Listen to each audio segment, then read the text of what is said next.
The U.S. Marine Corps has officially retired its iconic Assault Amphibious Vehicle, decommissioning the workhorse amtrac during a September 26 ceremony at the Assault Amphibian School, Camp Pendleton, and transitioning fully to the newer Amphibious Combat Vehicle platform. The formal sundown closes more than 5 decades of AAA service across combat, humanitarian missions, and amphibious training, marking the end of an era and the start of a modernized amphibious fleet. Ceremony and closure. The AAV decommissioning was marked by a dedicated sundown ceremony on September 26 at Camp Pendleton, where Marines paid tribute to the vehicle's 53-year legacy and to the Marines and sailors who operated and maintained it. Colonel Lynn W. Benderson, command officer of the Assault Amphibian School, emphasized that the AAW's significance rests as much in the Marines who relied on it as in its capabilities, calling it central to mobility, protection, and closing with the enemy at speed. The ceremony symbolized service continuity as the Corps shifts towards ACV-equipped assault amphibian formations, reflecting the organization's modernization priorities. Half-century of service. From Grenada's Operation Urgent Fury to campaigns in the Persian Gulf and Iraq, AAVs carried Marines into contested littorals and across inland terrain, embodying the Corps' amphibious ethos across generations of conflict. Beyond ship-to-shore insertions, AAVs supported armored personnel transport, logistics, and even ad hoc lifeboat roles when mission conditions demanded, reinforcing their reputation as versatile workhorses.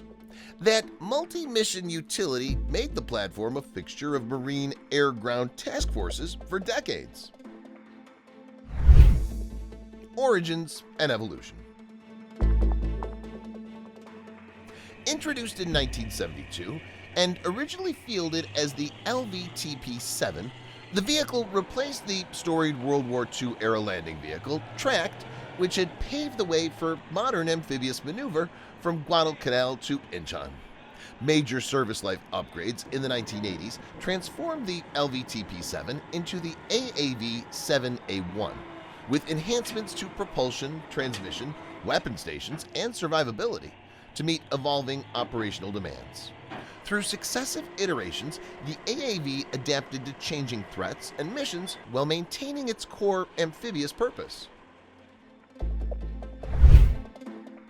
Why retire it now? In 2018, Marine leaders decided to replace the AAV with a more modern platform better suited to expeditionary and large-scale combat operations, aligning capabilities with contemporary threats and naval integration needs. The 2020 training tragedy off California's coast, which claimed the lives of 8 Marines and a sailor, accelerated scrutiny and reforms, exposing gaps in training, maintenance, and safety oversight. In December 2021, the Corps permanently removed AAVs from waterborne training and deployments, reserving water ops only for crisis response, citing program health and future capabilities, while continuing to land operations that account for most AAV tasks.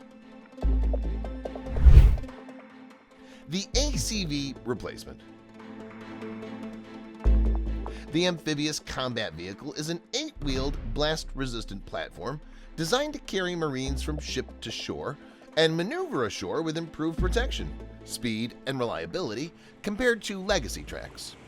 ACV specifications reported by the program's manufacturer include capacity for 16 Marines, speeds of about 65 miles per hour on roads, and over 6 knots in open water, reflecting a balance of land mobility and sea state performance.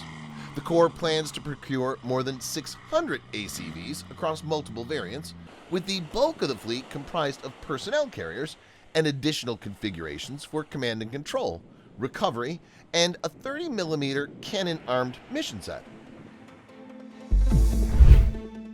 Transition challenges and progress. Like any major program, the ACV has faced growing pains, including temporary pauses to waterborne operations in 2021 to 2022 for a towing mechanism issue and subsequent mishaps that restricted training in rough conditions while fixes were implemented. Despite those setbacks, fielding progressed, and ACVs made an overseas live-fire debut in the Philippines in May 2024, underscoring the Corps' continuing push to validate the platform in demanding literal environments. The transition is advancing alongside updates to training, sustainment, and unit-level integration to ensure capability maturity. A vehicle and a culture. Leaders repeatedly framed the AAV as more than a connector, calling it a fighting vehicle at the heart of the Marine Air-Ground Task Force that delivered mobility, protection, and confidence under fire. That cultural resonance was central to the sundown ceremony's tone, which honored not only the metal and mechanics, but the Marines who forged the AAV's combat reputation across decades. The final parade pass of 3 AAVs across the deck captured the bittersweet passage from storied legacy to new capability. Lessons and implications. The 2020 tragedy and the 2021 decision to keep AAVs out of the water, except in crisis, highlighted the need for safety, maintenance, and training rigor to evolve with platforms and missions, even for systems with long-proven service. As a tracked amphibian designed in a different era, the AAV's sunset reflects the Corps' broader adaptation to contested littorals, tighter naval integration, and survivable maneuver from sea to shore. The shift to ACVs, in turn, is intended to align design, reliability, and mission profiles with modern expeditionary warfare demands. Modernization and force design. The ACV is part of a wider modernization arc that seeks lighter, faster, and more resilient formations adept at dispersed operations across maritime choke points and archipelagos. By integrating an ACV family of vehicles with tailored mission variants, the Corps aims to increase unit flexibility while sustaining survivability and mobility across sea and shore. This approach supports the Marine Corps' emphasis on naval campaigning and joint force contributions in contested theaters. What changes for units? Assault amphibian battalions are shifting training, maintenance, and tactics around wheeled amphibious mobility, with an emphasis on refining waterborne proficiency as ACV improvements are fielded and validated. Programmatically, the Corps anticipates a predominantly personnel carrier ACV fleet, supplemented by command and control, recovery, and direct fire variants to cover the mission set formerly shouldered by AAVs.